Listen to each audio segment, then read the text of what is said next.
If your neighbor uses a blue tarp to repair his barn roof, you are in deep trouble. You will not be successful in hiding that property with a wire fence that's 6 foot tall.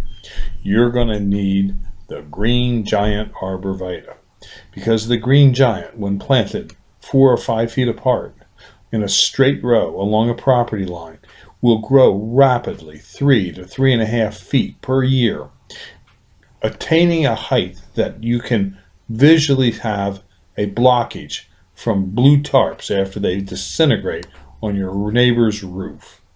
A blue tarp on a roof like this will last about 3 years, and this is what you'll have.